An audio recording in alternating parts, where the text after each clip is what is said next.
तं देवं कंसचाणूरमर्दनम्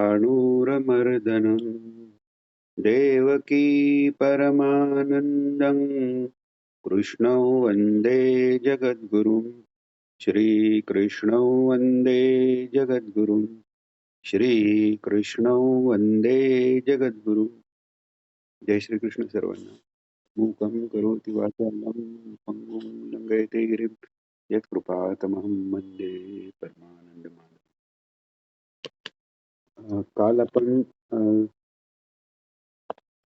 अ, 16वा श्लोक पाहिला होता आणि अ, 16व्या पासून पुढे आज आपण पाहायचंय. 16वा पाहताना मला वाटतंय वेळ संपली होती. तर 16व्यातच जसं आपण पाहिलं की अहम क्रतू अहम यज्ञ. क्रतू म्हणजे एका विचार पद्धतीप्रमाणे क्रतू म्हणजे श्रौत आणि यज्ञ म्हणजे स्मार्ता असा अर्थ केला जातो. त्याच्याही पेक्षा जो एक व्यापक अर्थ आहे की यज्ञ हे फक्त वैदिक याला अग्नीनी करतात तो तेवढाच यज्ञ नाही. जप यज्ञ, ज्ञान यज्ञ हे सगळे यज्ञच आहेत. आणि आपण 8व्या अध्यायात पाहिल्याप्रमाणे त्याच्याही आधी 4थ्यातही पाहिल्याप्रमाणे की एका पदार्थाची कोणतंही जे कर्म आहे आपले वेदोक्त पद्धतीने आपण करतो किंवा हे पंचमहाभूतांचे देवता सूर्यचंद्र यांच्या अभिमानी जे देव आहेत ते जे सगळं करतात हे यज्ञरूपच म्हणजे त्या ईश्वरासाठीच ईश्वरा करतात. ईश्वरा हे करतोय ही बुद्धी ठेवून त्यालाच अर्पण केलं जातंय. आपण हेही पाहिलं की पर्जन्य हा धरतीला वर पडतो तो एक यज्ञ झाला. त्या पर्जन्यातनं बीज तयार होणं हा एक यज्ञ झाला. त्या जीव त्या बीजातून पुरुष शरीरात जातो तो एक यज्ञ झाला. पुरुष शरीरातून स्त्री शरीरात तो जीव जातो तो यज्ञ झाला. अशा प्रकारे किंवा एक साधे छोटीशी जरी आपण यज्ञानां जपयज्ञ असते त्यामुळे आपण जप जरी केला तरी तोही एक यज्ञ झाला. इथे सगळीकडे एक समर्पण बुद्धी ईश्वर करतोय आणि ईश्वरच करतोय. आपण निमित्त मात्र भवसव्यसाची म्हणून भगवान अर्जुनाला सांगतायत की जोपर्यंत आपण सगळंच ईश्वर करतोय किंवा ईश्वरच सर्व आहे ह्या अवस्थेपर्यंत आपण पोचत नाही तोपर्यंत निमित्त मात्र आपण आहोत ही तरी भावना ठेवावी. आपण मागे 4थ्या अध्यायाच्या 7वा-8वा श्लोकाच्या वेळी जे पाहिलं की परित्राणाय साधूनां विनाशाय दुष्कृतां धर्मसंस्थापनार्थाय संभवामी युगे युगे. यात धर्मसंस्थापना हे भगवंताचं कार्य आहे आणि त्या कार्याकरता मी त्याचा कार्यकर्ता म्हणून त्यांनी मला पाठवलेलं आहे. ही भूमिका आपली असणं आवश्यक आहे. तर इथे तेच भगवान सांगतात की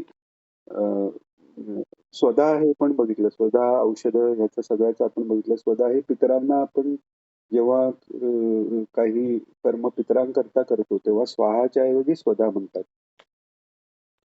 तर इथे आपण जसं 8व्या अध्यायातही पाहिलं की यज्ञाची किंवा इथेही ते दिलेलं आहे की यज्ञ करणाराही खरं तर तोच आहे. यज्ञाची जी सामग्री आहे इथे जसं सांगितलं की हवन करायची जी सामग्री किंवा आज्य ते घृत जे आहे त्याच्यासाठी वापराय हे सगळं मीच आहे असं भगवान सांगतात. आणि हे ज्ञानमार्गात ज्ञानयज्ञ जो आहे त्यातही आपण हे पाहतो की ज्ञाता ज्ञाता म्हणजे प्रमाता. प्रमाता म्हणजे आपलं जे अंतर्यामी जे आपण म्हणतो रूप भगवंताचं आहे ते प्रमाता म्हणजे साक्षी रूपाने तो राहणारा कूटस्थ ज्याला म्हटलेलं आहे भगवंतानी त्या रूपानेही परमेश्वरच आहे. ज्ञान हे आपण पाहिलं की अनुभव सच्चिदानंदाचा अनुभव हेच ज्ञान आहे. म्हणजे ज्ञान आणि ज्ञेय म्हणजे ज्याचं ज्ञान करून घ्यायचं, ह्या दोन्ही गोष्टी वेगळ्या नाहीच आहेत. आणि पुढे जाऊन तर ज्ञाता, ज्ञान, ज्ञेय ह्या तिन्ही एकच गोष्टी आहेत, हे आपल्याला त्या सच्चिदानंद अवस्थेपर्यंत पोचल्यावर तो अनुभव येतो. तर तसा इथे सांगितलेलं आहे, यज्ञाचे सगळे भाग जे आहेत, त्याचा संकल्प, त्याच्यासाठी लागणारी सामग्री, यज्ञ करणारा, त्याच्यासाठी ऋत्विज जे असतील ते सगळंच ईश्वर रूपे याची तयारी होण्याकरता एक एक यांनी स्टेपनी भगवान सांगतात. आणि आता पुढे 17व्यातही ते याचा विस्तार करतील. पिताहमस्य जगतो माता धाता पितामहः वेद्यं पवित्रमोङ्कार रुक्साम यजुरेव च. पिताहमस्य जगतो म्हणजे पिता अहम अस्य जगतो, या जगताचा मी पिता आहे. पिता याचा अर्थ ज्याच्या द्वारे ते म्हणजे ज्याच्या यज्ञाच्या द्वारे मातृगर्भात त्याची स्थापना झालेली आहे. तर जगाचं जे कारण आहे ते उपादान कारण हा ईश्वर, निमित्त कारण हा ईश्वर आहे आणि उपादानही ईश्वर आहे. तर तो त्या रूपाने ईश्वर रूपाने तो पिताही आहे, माताही तोच आहे. याचं कारण म्हणजे जगत उत्पत्ती स्थिती लय करण्याकरता जे प्रकृतीचं जे कार्य आहे, ती प्रकृती ही ईश्वरापासून निर्माण झाली असं नाही, ईश्वरापेक्षा वेगळी नाहीच आहे ती. आपल्याला ती वेगळी वाटते कारण तो भास आहे, आणि भास आहे म्हणून त्याला आपल्याला प्रकृती असं वेगळं नाव द्यावं लागतं. नाही तर सर्वेश्वर आणि सर्वेश्वरी हे काही वेगळ्या गोष्टी नाहीच आहेत. तर माता जगाचं सृजन करणारे म्हणजे म्हणून माता, धाता म्हटलेलं आहे म्हणजे त्याचं पालन करणं, हे सगळं मीच करतो. त्याच्याबरोबर पितामहा, आता ब्रह्मदेव स्वरूपाने त्यांनी सृष्टीचं सृजन केलेलं आहे. त्या ब्रह्मदेवांची उत्पत्ती भगवानांच्या नाभी कमलातनं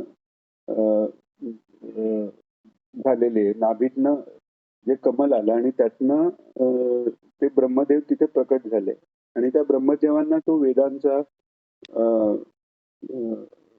पहिल्यांदा तप असे शब्द ऐकू आले. त्यांनी ते ईश्वर ध्यानपूर्वक त्यांनी तप जेव्हा केलं तेव्हा त्यांना तो वेदांचा वेदज्ञानाचा आविर्भाव त्यांच्या चित्तात झालेला आहे. तर म्हणून आता पुढे सांगतात की वेद्यम पवित्र ओंकार रुक्साम यजुरेवच.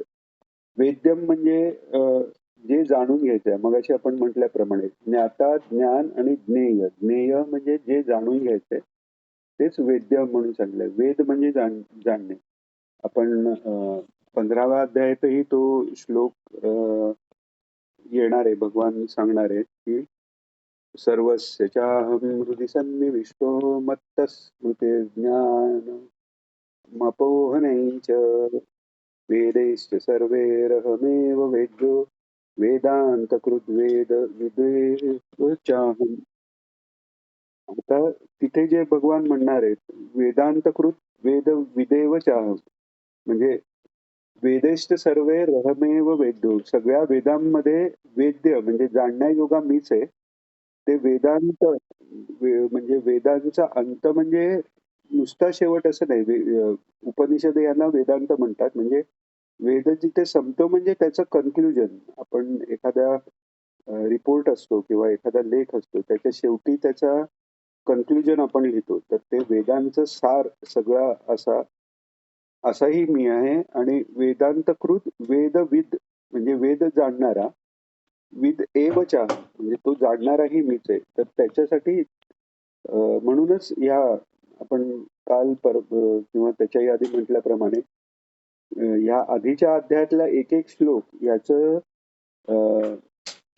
स्पष्टीकरण किंवा त्याचा विस्तार पूर्वक वर्णन जे आहे ते पुढच्या अध्यायात झालेलं आहे. तसं या कुठे नुसतं वेद्यम भगवान म्हणतायत, तेच 15व्या अध्यायात ते अजून स्पष्ट करून सांगतायत की वेद ही मीच आहे, वेदाचा अंत म्हणजे वेदाचे सार ते मीच आहे म्हणतात भगवान. वे वेदविद म्हणजे वेद जाणणाराही मीच आहे आणि वेद्य म्हणजे ज्याला जाणून घ्यायचंय ते ज्ञानही मीच आहे आणि हे सगळं सच्चिदानंद रूप आहे हे भगवान सांगतात. आणि अ, अ, वेद्यम पवित्रम ओंकारम. पवित्र म्हणजे ज्याच्यात अ, कोणताही लेश हे कोणताही अंजन नाही, निरंजन आपण म्हणतो. म्हणजे कोणत्याही गुणाचा त्याच्यावर अध्यास झालेला नाही असा ओंकार. म्हणून ओंकार हे जे परमेश्वराचं रूप आहे, ओंकारालाही अक्षर म्हणतात आणि ओंकाराचं विवर्त होऊन बाकी सगळी अक्षरं तयार झाली.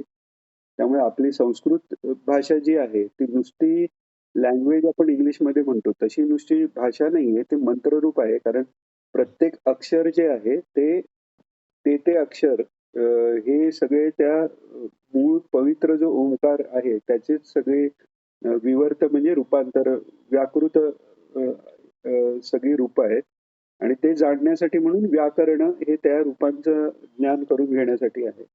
त्यामुळे आपण म्हणतो बीजमंत्र आहेत किंवा एक एक धातू एका अक्षराने एक एक धातूने एक एक क्रिया आपल्या इथे संस्कृतमध्ये त्याचा अर्थ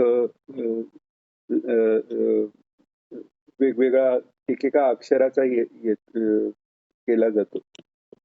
जसं आपण गुरु म्हणतो. गु म्हणजे अंधकार, रू म्हणजे त्याचा नाश करणारा. असं एक एक अक्षरालाही त्याच्यातही तेही म्हणजे सूत्ररूप आहे. असं ही संस्कृत भाषेचा आपला महिमा आहे. आणि इथे वेद्यम पवित्र ओंकारम रुक्साम यजुरेवच. आता रुक्साम आणि यजू एवढेच इथे म्हटलेत. याचं कारण म्हणजे सर्वात आधी सत्ययुगात वेद वेगवेगळे नव्हते. पूर्ण असा वेद हा एकच हे होतं. प्रत्येक युगात मनुष्याचं ज्ञानशक्ती, क्रियाशक्ती आणि आयुष्य हे सगळं कमी-कमी होत जातं. त्यामुळे एखाद्या व्यक्ती जी सत्ययुगातली आहे, तिच्या बुद्धीचा आवाका जितका आहे, तो पुढच्या युगात कमी-कमी होत जातो आणि कलियुगात तर तो एकदमच कमी झालेला असतो. तर त्यामुळे वेदव्यासांनी सगळ्या अ, जीवांच्या कल्याणाकरता म्हणून त्यांनी वेदांचे 4 भाग केले आणि आपल्या एकेका शिष्याला एक-एक भाग त्यांनी शिकवला. तर अशा प्रकारे पण सुरुवातीला 3 भाग झालेले आणि ऋग्वेद, सामवेद, यजुर्वेद आणि मग अथर्ववेद हा पुन्हा त्यातल्या काही ऋचा घेऊन अथर्ववेद वेगळा झालेला. त्यात असंही आहे ऋग्वेदातल्या ऋचा आणि सामवेदातल्या ऋचा या जशाची तशा अक्षरं जशीची तशी आहेत. पण सामवेद आणि ऋग्वेद यांची उच्चारण पद्धती वेगळी आहे. सामवेद हा थोडा म्हणजे गायनातनं हे केला जातो. आपण ऐकतो सामगायन करी. तर त्याच श्लोकांचा ऋग्वेदातला अर्थ वेगळा आहे आणि सामवेदातला अर्थ वेगळा आहे. म्हणजे तेच अक्षर आहे, पण त्याच्या उच्चारणाच्या फरकाने त्याचा अर्थ बदलून जातो. इतकी ही त्या अक्षरांची महती आहे. तर असा तो वेद म्हणजे म्हणजे सगळ्या अक्षरांमध्ये मी ओंकार आहे हे पण अकार आहे हे भगवान जसं सांगतायत तसं हा ओंकार हे पण माझंच रूप आहे. म्हणजे सगळीच अक्षरं खरं तर माझीच रूप आहे. हे भगवान सांगतायत. आता पुढे 18वा श्लोक. हो, घ्या ताई. बरं पडेल. धन्यवाद.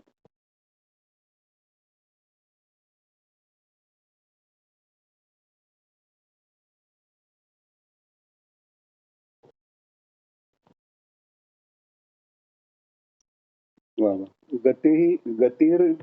गतीही भरता.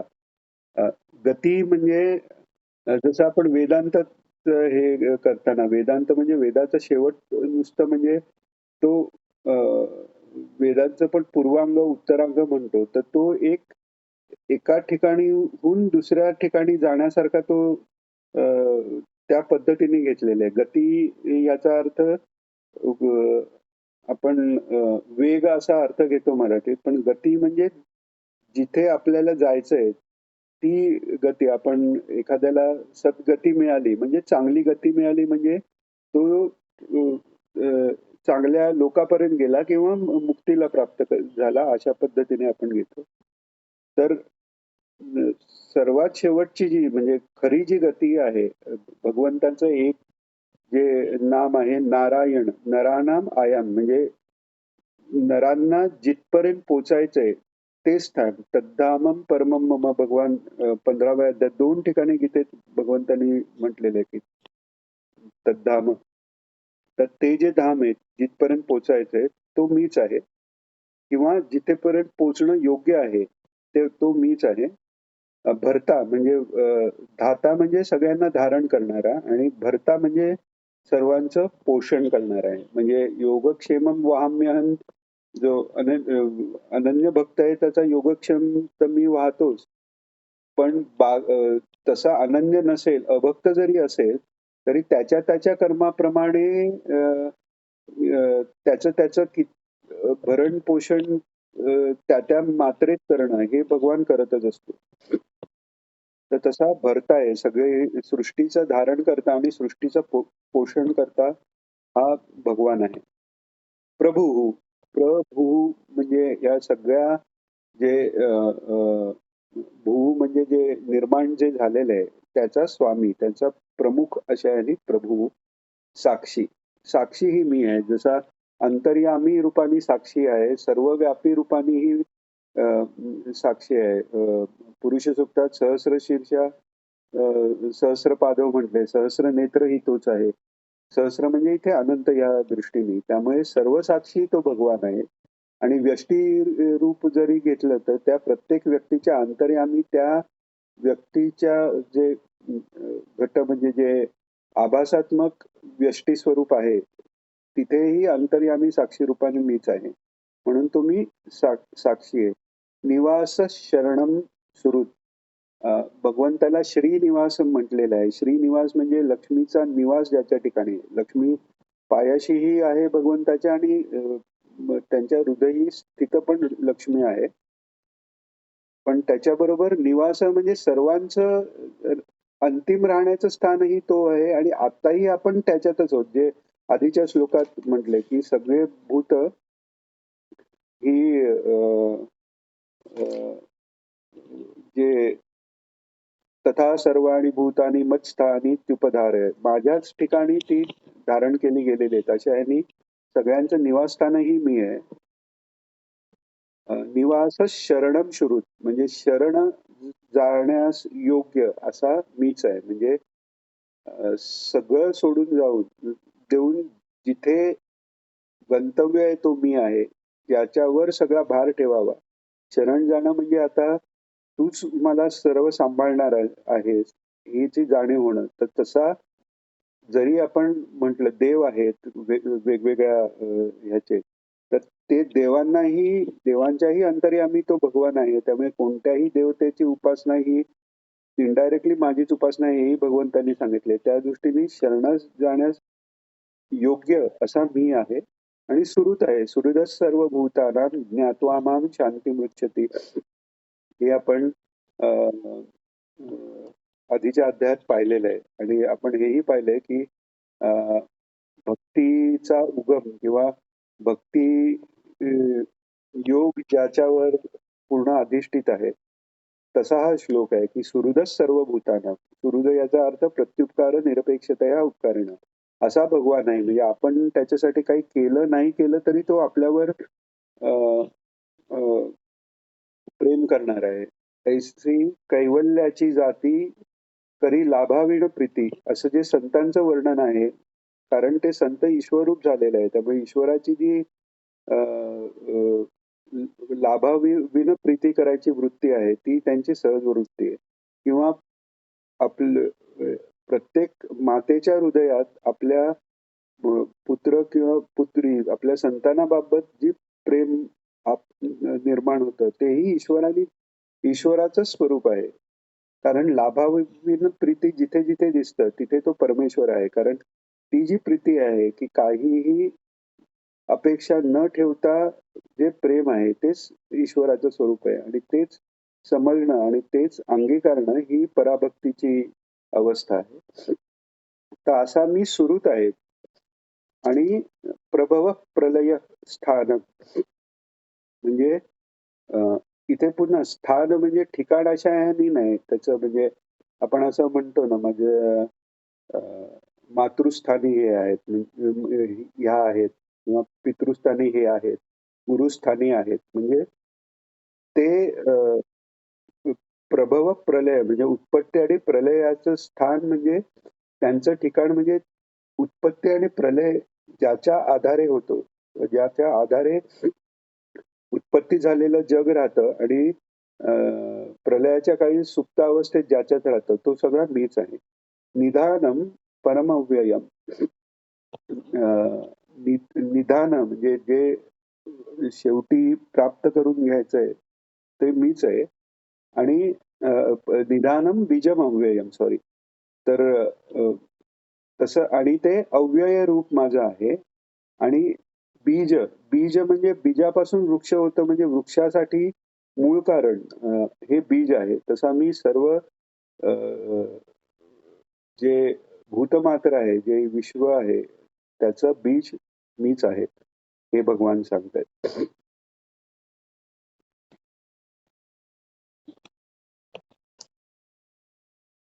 19व ते.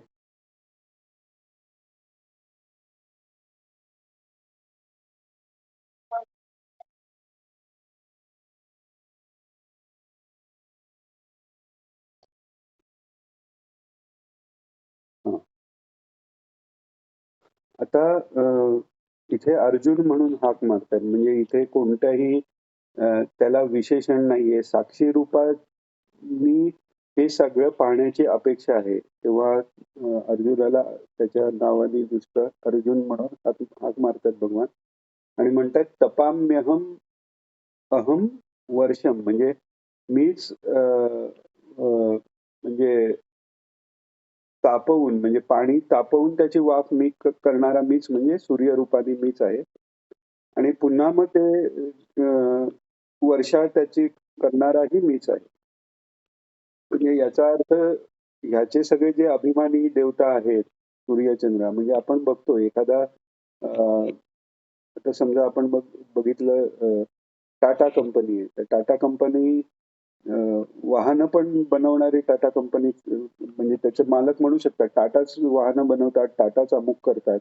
याचा अर्थ ते स्वतः करत नाहीत. त्यांनी जे नेमून दिलेले अधिकारी आहेत, तसं हे सूर्य आहे, पर्जन्याची देवता इंद्र आहे. त्यांच्या द्वाराने हे म्हणजे जे आपण सायन्समध्येही शिकतो की पाण्याचं वाफ होणं हे हे सगळं त्या त्या पद्धतीने व्हायला त्या देवताही कार्य करतात. त्या देवतांच्या अंतर्यामी आणि त्यांनाही मत्तस्मृती ज्ञानम अपोहनमच्या त्या देवतांसाठीही तो भगवंतच करतो. तर त्या दृष्टीने पाण्याचं वाफ करणं, त्याचं पर्जन्य म्हणजे ते वाफ करून खेचून घेणं आणि योग्य वेळेला त्याचा वर्षाव करणं, हे अर्जुना मीच स्वतः करतो.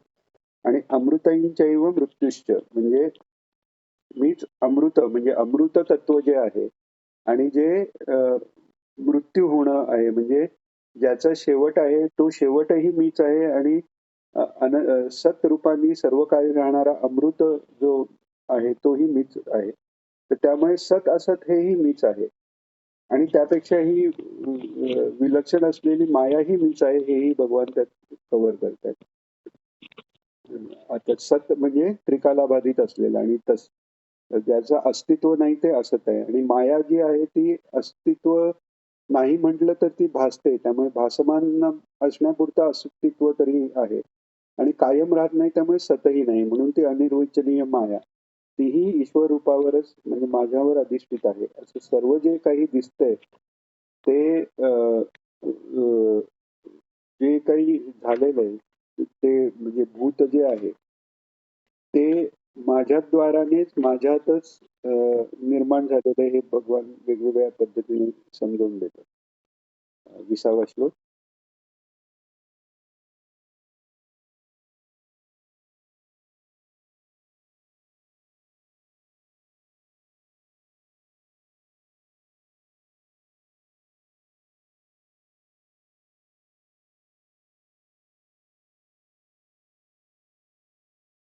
वा. आता त्रयविज्ञान म्हणजे अ, अ, तिन्ही वेदात जे सांगितलेली विहित कर्म जे आहेत ते त्यातली सोमपहा म्हणजे सोमरस पिणारे. सोमरस अ, हा म्हणजे देवांना मिळत असतो अमृत. तर ते सोमरस पिणारे. पूतपापा म्हणजे अ, अ, पाप ज्यांची संपून गेलेली आहेत, म्हणजे पापरहित जे पुरुष आहेत. आता इथे इथे हे पाप आणि पुण्य अशा वेगवेगळ्या विभाग करून आलेलं पाप आहे. म्हणजे त्यांच्याकडे पुण्य संचय झाला, पाप त्यांचं गेलेलं आहे. अ, आणि जे यज्ञही म्हणजे अ, यज्ञे दृष्ट्वा स्वर्गतीं प्रार्थयन्ते. जे यज्ञ करून म्हणजे सकाम गोष्टींसाठी यज्ञ किंवा स्वर्गप्राप्तीसाठी वेदांचं जे अ, पूर्वांग आहे त्याच्यात जे वरकरणी जे त्यांनी अ, सामान्य जीवांकरता गोडी उत्पन्न व्हावी म्हणजे जसं आई मुलाला कडू औषध पाजायचंय तर म्हणते हे कडू औषध खा घे म्हणजे तुला मी गोळी किंवा चॉकलेट देते. तर खरा तो कडू औषध पाजायचा उद्देश जो आहे, ती रोगमुक्ती म्हणजे भवरोगमुक्ती हा उद्देश त्या ल्या सर्व कर्मांचा आहे. पण भवरोग घालवण्याची बुद्धी होणं, मुमुक्षुत्व हे फार कठीण आहे. जसं आचार्य महाराज विवेक चूडामणीत सांगतात, की दुर्लभम त्रयमेवैतत् देवानुग्रह हेतुकम मनुष्यत्वम मुमुक्षुत्वम महापुरुष संशय. म्हणजे मनुष्य योनी 84 लक्ष योनीतून फिरता फिरता सगळा तो पापकर्म चा प्रारब्ध भोगानी नाश होत होत मग शेवटी मनुष्य जन्म मिळतोय. तो मनुष्य जन्म मिळाल्यावरही मुमुक्षुत्व प्राप्त होणार हे फार कठीण आहे. त्याच्यानंतर मग सद्गुरूंची लाभ होणं हे सगळं कठीण आहे आणि हे देवाच्या कृपेने होतं आणि त्यामुळे देवकृपा ही एक दुर्लभ आहे हेही त्यातनं दाखवलेलं गेलेलं आहे. तर तसे हे सुरुवातीला अ, अ, ज्यांचं बहिर्मुख किंवा ज्यांचं अजूनही राजस अ, वृत्ती ही जास्त आहे, त्यांना सत्वाकडे वळवून सत्वाच्याही पुढे नेण्यासाठी एक स्टेप म्हणून निदान इंटरेस्ट तरी निर्माण व्हावा म्हणून ती फळांची योजना आहे. तर तसे त्या फळांसाठी स्वर्गाच्या प्राप्तीची प्रार्थना करून जे तिन्ही वेदातल्या ह्याच्यासाठी जे प्रार्थना करतात किंवा ती इच्छा ठेवून जी कर्म करतात, ती ते पुरुष, ते पुण्यमासाध्य म्हणजे ते पुरुष पुण्य च्या द्वाराने पुण्य आसाध्य म्हणजे प्राप्त करून घेतात. सुरेंद्र लोक म्हणजे इंद्राचा लोक म्हणजे स्वर्ग. अ, अ, अश्नती सुरेंद्र लोकम अश्नती. अश्नंती म्हणजे प्राप्त करून घेतात आणि नंतर दिव्यान दिवी देव भोगात. स्वर्गात जातात म्हणजे स्वर्गातला जन्म हा देवाचा जन्म आहे. मग तिथे वेगवेगळ्या त्याच्या त्याच्या पुण्यकर्माप्रमाणे वेगवेगळ्या लेवलचे देवाचा त्यांना ते देव बनतात किंवा देवाचा दर्जा प्राप्त होतो. आपण इंद्र म्हणतो. इंद्र ही काही एक नाव नाहीये. इंद्र ही पदवी आहे. जो 1000 वर्ष जो 100 अश्वमेध यज्ञ पूर्ण वेदोक्त पद्धतीने निर्दोष पद्धतीने करतो, तो त्याच्या पुढच्या जन्मात यज्ञ होतो. 100 ब्राह्मण जन्मात वेदांप्रमाणे पूर्ण आचरण करून वेदोक्त राहून तप तपस्व्याचं आयुष्य जो काढतो तो 100 जन्म आणि ते 100 जन्म लागोपाठचे 100 जन्म पाहिजे. तसा झालेला तो ब्रह्मदेव होतो. तर असं जितकं पुण्य त्या पद्धतीने त्या रँकचा देव तो होऊन तिथे दिव्य भोग तो घेतो. पण हे कायमचं नाहीये, हे पुढच्या श्लोकात सांगणार आहे. 21वा श्लोक.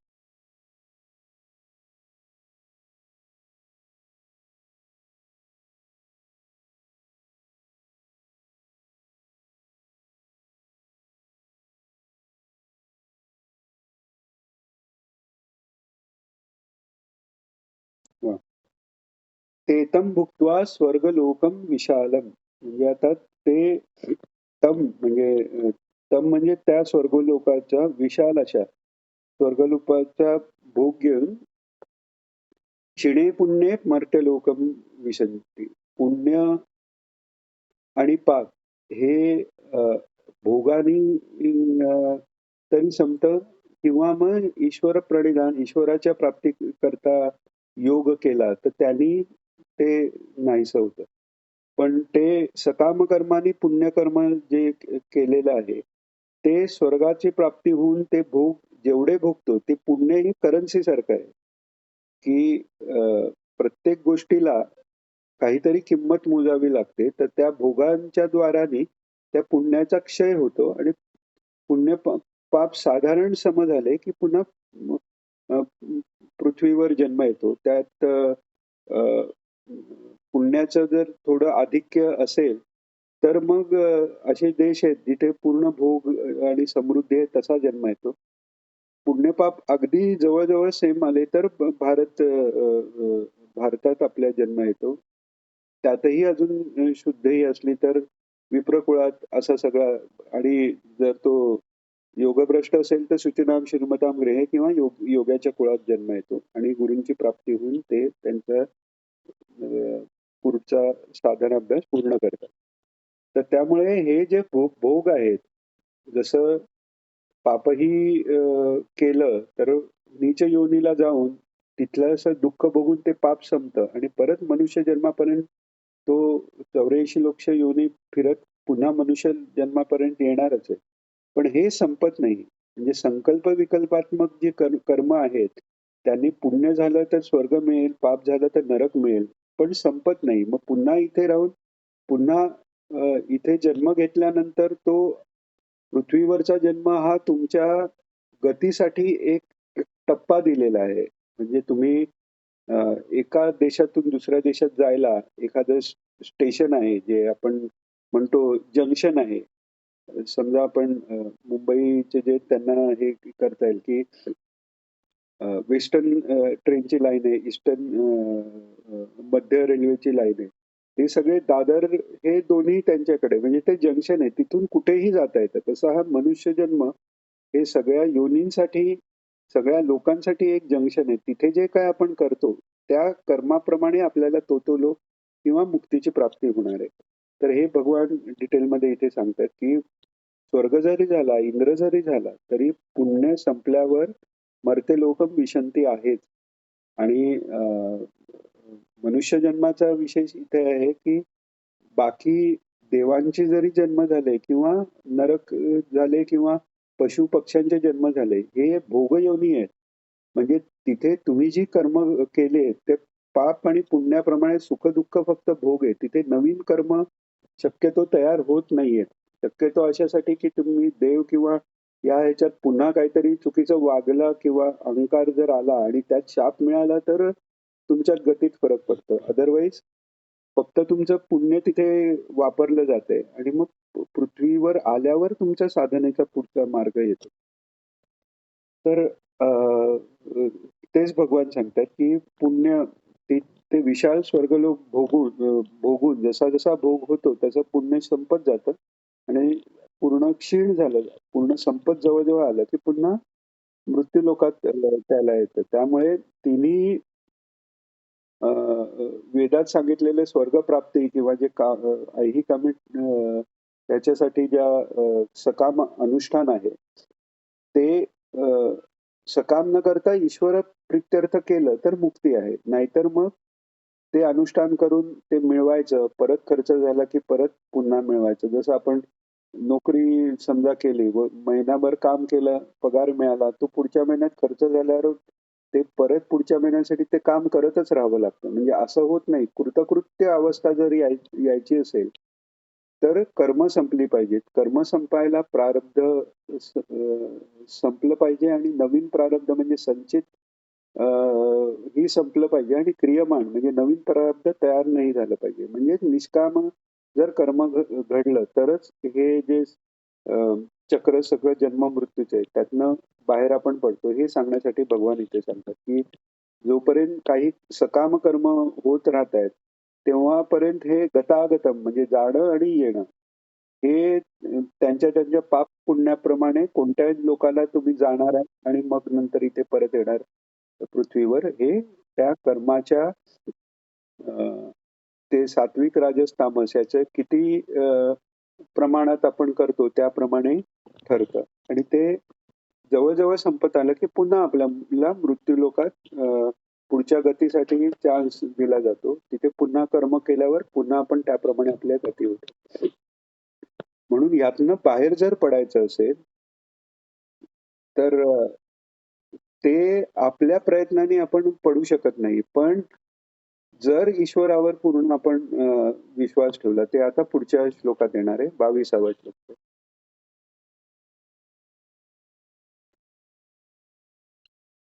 हां, पण नुसता श्लोक घेऊ, अर्थ आपण पुढच्या ह्याच्यात.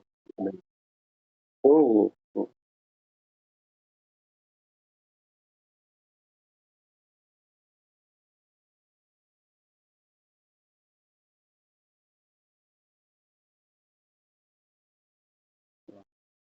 तर ह्याचा आपण वेगवेगळ्या वेळी थोडासा रेफरन्स घेतलाय. पुढच्या ह्याच्यात आपण याचा अर्थ बघू. अनन्य जर भक्ती घडली, अप्रतिहत आणि अनन्य, तरी आपला भार सगळा ईश्वर योगक्षेम व्यवहारातलं आणि परमार्थातलं ईश्वर पाळतो, असा याचा ओव्हरऑल अर्थ आहे. हा पुन्हा उद्या आपण घेऊ. आता आपण प्रार्थना घेऊ आणि आजचं ते थांबू. योगेशं सच्चिदानन्दं